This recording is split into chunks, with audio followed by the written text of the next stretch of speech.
In order to create a competitive South Africa, government, business and Labor must work together. There is no other way. The government has a vital role to play in leading, facilitating and encouraging dialogue around accelerating the implementation of the National Development Plan. We must build bridges and find common ground. As hard as that may be, and to do so on the basis of mutual respect and trust is a challenge.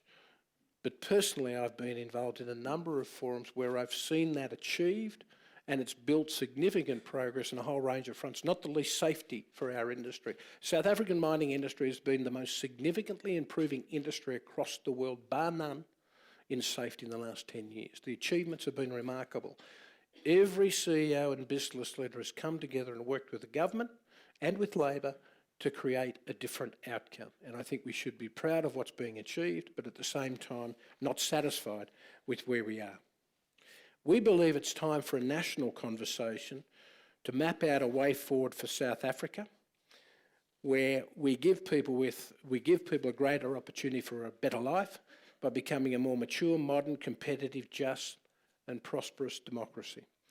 As a mining leader, I think our sector should be putting its full weight behind the structural reforms identified in the NDP and specifically President Zuma's 9-point plan.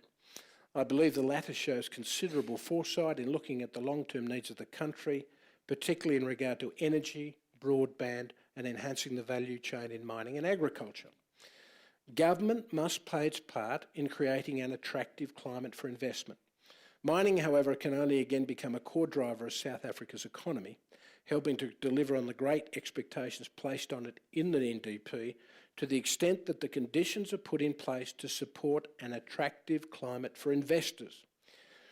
As we look at resource investment landscape and the challenges the mining industry is facing, I would like for all of us to keep in mind that one of Anglo American's board members, Jim Rutherford, who was also one of the lead investment managers for the Capital Group, which is a global organisation, made a really important point at the Joburg Indaba last year. And the point was a really simple one. Investment follows returns.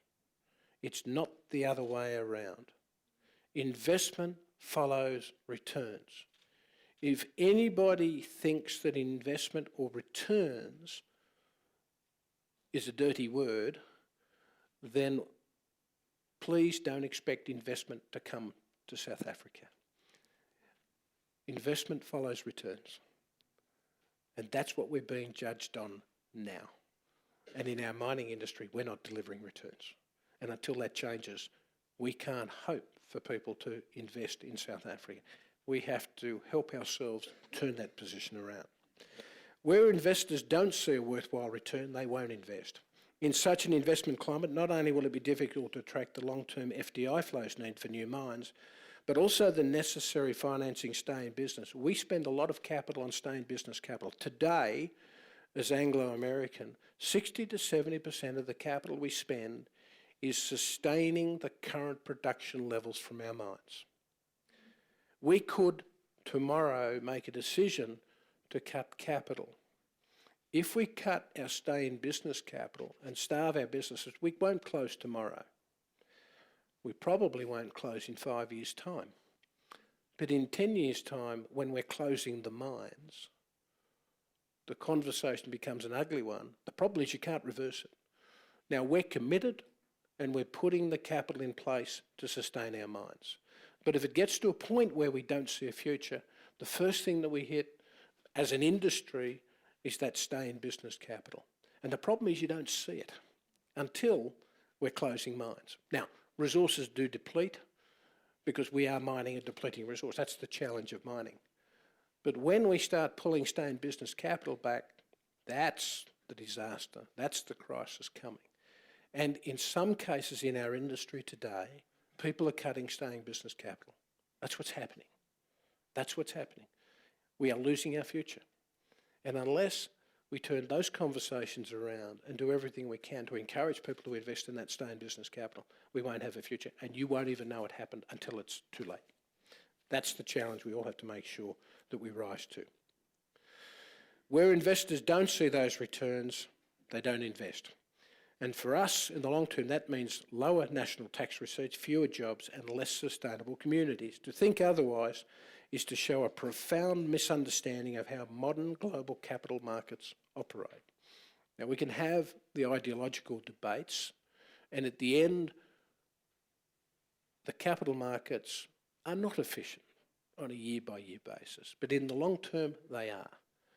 And the unfortunate thing, or the unfortunate challenge we have to confront, is that over time, we are being, if you like, outbid for that discretionary capital. And in today's world, where it's even more difficult, we're not getting the slice we should be. So in boosting South Africa's returns to investors, or attractiveness to investors, we should not look to government to provide all the answers. As business, we have to stand up. Government does have a key role to play in facilitating and encouraging dialogue and encouraging and fostering enabling environment to support or be supportive of the South African mining sector so that we can be successful and make our contribution.